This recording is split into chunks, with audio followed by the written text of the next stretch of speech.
E aí, beleza? Forte abraço, mais uma vez, muito obrigado por retornar ao meu canal. Você que ainda não se inscreveu, inscreva-se e assinale o sininho de notificação. Se quiser me seguir nas redes sociais, Instagram, algarismo, Mauro Santana tudo junto e o Santana com 2 N's. O Twitter é a mesma coisa. Um algarismo, Mauro Santana tudo junto e o Santana com 2 N's. Já chega deixando aquele like. O seu joinha é muito importante para este vídeo. Eu peço que você acompanhe aqui o vídeo até o final e, é claro, se você discordar de algo que eu disser, você pode deixar o seu comentário aqui abaixo. Este que é mais um comentário sem freio para abordar um tema que já não é nossa preocupação há algum tempo, desde a reestruturação do Flamengo, que é o rebaixamento. E com a queda do Cruzeiro, a Série B do Campeonato Brasileiro em 2020, apenas 3 clubes no futebol brasileiro seguem sem ter sido rebaixados na competição nacional: Flamengo, Santos e São Paulo. Estes 3 clubes, portanto, jamais foram rebaixados no Campeonato Brasileiro. Mas uma coisa você não sabe: mesmo sem terem sido rebaixados, Santos e São Paulo não participaram de todas as edições da competição nacional. O Flamengo, com a queda do Cruzeiro, é o único clube que, a partir de 2020, terá disputado todas as competições a partir de 1971, quando foi criado o Campeonato Brasileiro nos moldes modernos, em sua elite, na primeira divisão ou na Série A, como é a atual nomenclatura. Até agora, Flamengo e Cruzeiro eram as únicas equipes, mas o Cruzeiro, na Série B, vai disputar a competição em 2020, Flamengo mantido como campeão brasileiro. Então, Flamengo, a partir de 2020, terá sido o único clube, terá essa primazia, vai poder dizer que é o único clube a ter disputado todas as primeiras divisões de Campeonato Brasileiro. E aí vai ter quem diga: não, mas tem a Taça Brasil, tem o Robertão, tem a Taça de Prata, e o Flamengo não disputou todas as edições. Só que essas competições eram disputadas não nos moldes de um Campeonato Brasileiro, apesar de o Campeonato Brasileiro, até 2002, ter sido disputado no sistema de mata-mata. Essas competições assemelhavam-se mais à Copa do Brasil, inclusive pela fórmula de disputa e também pela classificação dos clubes. Sabe-se que a Copa do Brasil nasceu em 1989, foi uma iniciativa inclusive do falecido presidente do Vasco da Gama e então diretor de competições da CBF, Eurico Miranda, de reunir os campeões e vice-campeões dos estados, né, de cada federação, indicados por cada federação para, em cruzamento, a partir de primeira fase, segunda fase, oitavas de final, quartas de final, semifinal e final, disputarem assim a competição e ser uma competição, vamos dizer assim, mais democrática, porque com o Campeonato Brasileiro mais enxuto, lembrando que a partir de 1987, com a Copa União, acabou aquela farra de você ter 44, 54, 60, 79, 96 clubes na primeira divisão, conforme aconteceu nos anos 60, ou aliás, nos anos 70, os clubes, vamos dizer assim, aqueles das praças que não eram as tradicionais do futebol, acabaram não tendo uma competição oficial para disputar. E aí foi criada a Copa do Brasil, justamente por isso aí todos os clubes de todos os estados do país passaram a ter uma competição nacional. Então, Campeonato Brasileiro, né, e até essas competições, Taça Brasil, Robertão, Taça de Prata, elas eram disputadas de maneira regional em uma primeira fase. E aí, nas fases mais decisivas, aí sim, você tinha cruzamento com clubes de outros estados e até outras regiões do país. Campeonato Brasileiro não, a partir da primeira fase você já tinha, na primeira fase, geralmente era fase de grupos, você tinha um time do Sudeste, um time do Centro-Oeste, um time do Norte, do Nordeste do país, do Sul, era tudo misturado. Então, era realmente, a partir de 71, um campeonato verdadeiramente brasileiro, que tinha oportunidade para todos os times do país e que também, né, você tinha cruzamentos entre os clubes dos mais diversos estados. Mas, durante um bom tempo, né, a fórmula de disputa e principalmente as regras para o rebaixamento foram obscuras. E isso salvou muitos grandes clubes de futebol até um passado relativamente recente, né? O primeiro clube tradicional a ser rebaixado, você vai dizer que é o Fluminense. Não, não foi o Fluminense, não, foi o Grêmio. O Grêmio foi rebaixado em 1991 e era disputada a segunda divisão. Pasmem, a segunda divisão era disputada antes da primeira divisão.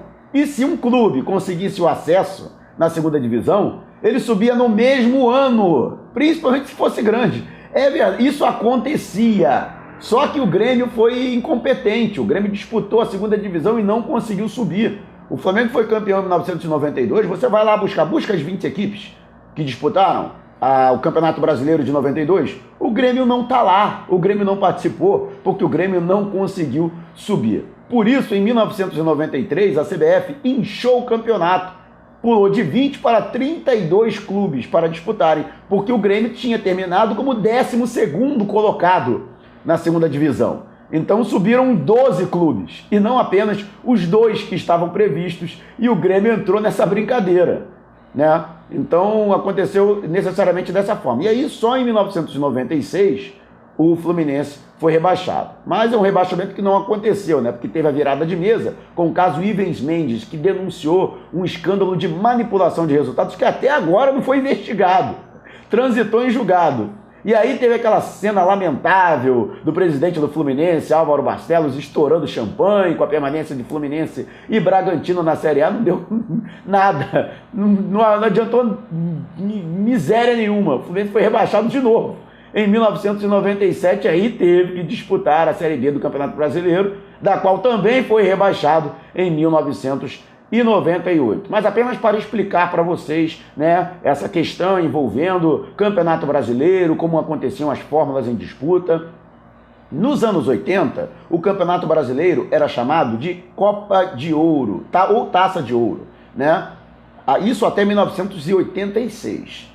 Então, os clubes disputavam a Taça de Ouro, que era a primeira divisão da época. Você tinha a segunda divisão, que era a Taça de Prata. E a terceira divisão, hoje Série C, que era a Taça de Bronze. Não havia uma quarta divisão na época no futebol brasileiro. A Série D, inclusive, acho que foi criada recentemente, somente neste século foi criada a Série D do Campeonato Brasileiro. Acho que foi até uma iniciativa do Branco, quando o Branco foi diretor de competições da CBF na década passada. Né? O Branco, tetracampeão branco, que jogou inclusive no Flamengo em 1995.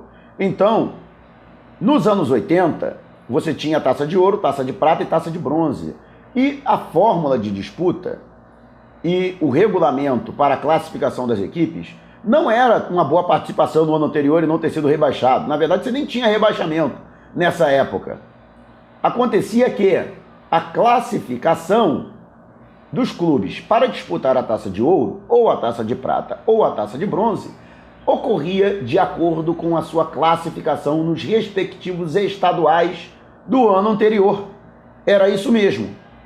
Então, cada estado ou cada federação tinha um número de vagas. Por exemplo, Rio de Janeiro tinha 6 vagas. Então você, por exemplo, tinha o América, o Bangu, disputando a primeira divisão, né, que se juntava aos outros 4 grandes. E aí, São Paulo também tinha 6 vagas. Só que o Santos, por exemplo, em 1982, ele terminou na 12ª colocação do Campeonato Paulista. Ou seja, ele não conseguiu classificação suficiente para disputar a Taça de Ouro do Campeonato Brasileiro e teve que disputar a Taça de Prata, portanto. Ele ficou fora da, vamos dizer assim, da divisão de elite naquele ano no Campeonato Brasileiro por sua classificação no Campeonato Paulista. E não subiu, ainda tem isso. Disputou a Taça de Prata, não conseguiu acesso para a Taça de Ouro, mas a CBF, que naquela época já era uma mãe, convidou o Santos para disputar o Campeonato Brasileiro de 1983, mesmo o Santos não obtendo a classificação, né, nem pelo Campeonato Paulista e nem pela Taça de Prata. Bom, menos mal que o Santos, e eu nem sei porque que o Santos teve essa campanha tão ruim, porque o Santos tinha um timaço. E o Santos foi vice-campeão para o Flamengo em 83, né? Flamengo que jogou com o Santos, venceu por 3-0 a partida decisiva que aconteceu no Maracanã, que registrou até hoje o maior público da história do Campeonato Brasileiro, com 155 mil torcedores pagantes no palco maior do futebol brasileiro. Isso mesmo, 155 mil pagantes, superando inclusive a final do ano anterior, até então com o maior público do Campeonato Brasileiro, com 154 mil pessoas que presenciaram o Flamengo ser campeão em cima do Grêmio, né, que foi o finalista ao lado do rubro-negro naquela oportunidade. E o mesmo também aconteceu com o São Paulo. O São Paulo também havia sido muito mal no Campeonato Paulista e não conseguiu a classificação para a Copa de Ouro. Teve que disputar a Taça de Prata e não obteve a classificação. Caso contrário, ambas as equipes, tanto Santos quanto São Paulo, poderiam ostentar, como o Flamengo, terem disputado todos os campeonatos brasileiros em sua primeira divisão desde 1971. No entanto, tanto o Santos quanto o São Paulo, quando foram para essa espécie de seletiva, que era a Taça de Prata, não obtiveram a campanha suficiente para conseguir o acesso no mesmo ano para a primeira divisão, que é uma aberração, né? Você disputa a segunda divisão e a primeira divisão no mesmo ano, quer dizer, pode ser campeão da primeira e da segunda divisão. Pior do que isso, só o Sport, né? Que disputou de maneira paralela a segunda divisão era disputada no mesmo período em que foi disputada a primeira divisão, né? Você tinha o módulo verde, que era a primeira divisão, e o módulo amarelo, que era a segunda divisão, em 1987, o Sport, que foi campeão, inclusive campeão declarado pelo adversário, que não quis mais disputar pênalti, ainda teve isso, a final não acabou, até hoje os caras estão disputando pênalti, e aí o Sport foi declarado campeão, dessa forma, na segunda divisão, e aí por decisão da CBF, a CBF proclamou o Sport campeão da primeira divisão também, uma grande aberração do futebol brasileiro, mesmo que ele é campeão da segunda e da primeira divisão, pelo amor de Deus, né? Lógico que isso aí é só para inglês ver, porque todo mundo sabe que o Flamengo foi campeão de 1987. Então, o Flamengo, de todos os recordes, ainda obteve mais um na última rodada do Campeonato Brasileiro, mesmo com aquele vexame do 4-0 imposto pelo Santos na Vila Belmiro, né? Flamengo, com o rebaixamento do Cruzeiro, passou a ser o único clube entre todos os clubes do futebol brasileiro a ter disputado a primeira divisão em todos os campeonatos brasileiros desde 1971. Se o Palmeiras deu o título, sétimo título, ao Flamengo com aquela derrota para o Grêmio em casa, o Cruzeiro, perdendo para o Palmeiras em casa e sendo rebaixado, deu também este título ao rubro-negro. E você, amigo, pode tirar essa onda, entendeu? Com os demais adversários, de ter disputado todos os campeonatos brasileiros. E aí, amigo, pode ter certeza que durante um bom tempo vai continuar isso, se não para sempre. Daqui a uns 100 anos, o Flamengo vai continuar disputando a primeira divisão, ainda mais depois da reestruturação. Por quê? Se o Flamengo não caiu em 2001, se o Flamengo não caiu em 2002, em 2004, 2005, 2010 e 2014, não cai mais, já era. A oportunidade dos antes de secar o Flamengo foi na década passada e início dessa década. Acabou, amigo. A partir de agora, a gente só confere a tabela de classificação do jornal na internet da primeira metade, do 10º colocado para cima. A gente não se preocupa mais com essa história de rebaixamento. Boa sorte ao Cruzeiro na Série B do ano que vem, né? Que o Cruzeiro consiga fazer uma campanha para que isso, afinal de contas, é um grande do futebol brasileiro. E é sempre bom a gente ser campeão, a gente ganhar os títulos, a gente disputar os jogos diante dos grandes. Então, tomara que o Cruzeiro, na bola, possa subir para a primeira divisão em 2020 e a gente se reencontra em 2021.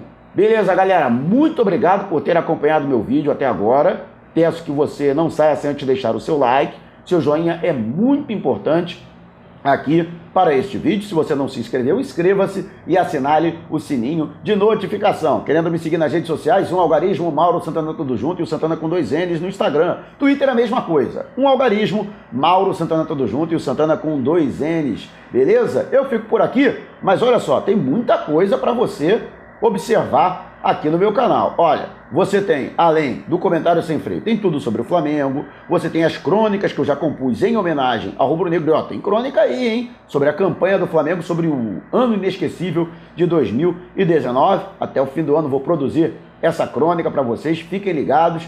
Tem os gols que eu narro pela Rede Fla, tem pós-jogo, tem até dicas do Cartola, ó, tem um pós-jogo da partida desse domingo. Fiquei pistola, pode conferir também, beleza? Então passei pelo canal, usufrua do conteúdo. Eu fico por aqui, mas você pode me rever em algum outro vídeo aqui mesmo do canal, beleza? Forte abraço!